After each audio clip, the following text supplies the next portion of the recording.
Annie Funk was born on April 12, 1874. Her family owned and operated a mill and farm in Bally, a small village in Berks County, Pennsylvania. She attended the Normal School of Westchester, where she was trained as an elementary school teacher. She found her calling in missionary work after reading stories in her Mennonite congregation about missions in faraway places, helping those who desperately needed help.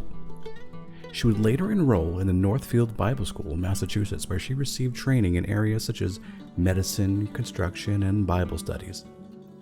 She would spend 2 years in Chattanooga, Tennessee, helping some of the poorest citizens.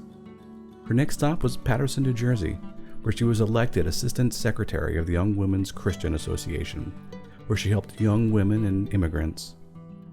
She still had a desire for missionary work in faraway lands, and in November 1906, she would heed her calling to Ganjagir, India, where she would take part in opening a girls' school.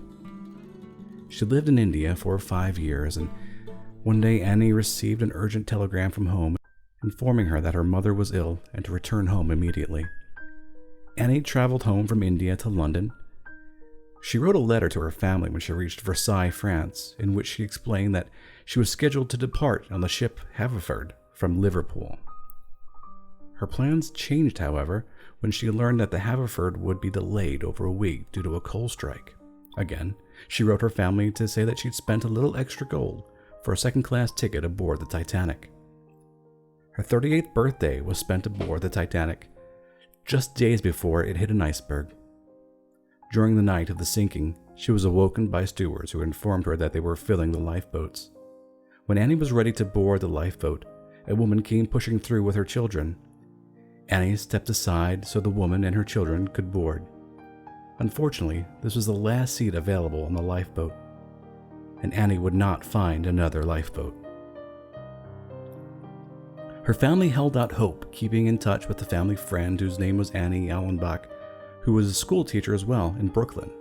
She promised to be at the pier when the Carpathia carrying the survivors arrived, and would telegram the family immediately if she found her.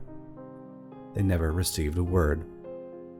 Her family was still hopeful for news from the cable ship Mackie Bennett, which was fitted with coffins, undertakers, and embalmers from Halifax as they searched for bodies near the site of where the Titanic sunk. The Atlantic Ocean would become Annie's final resting place.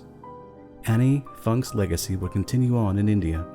The school that bears her name would help educate over 30,000 young girls in Ganjagir, India, and leave a lasting reminder to the God that she served and to those she loved to help.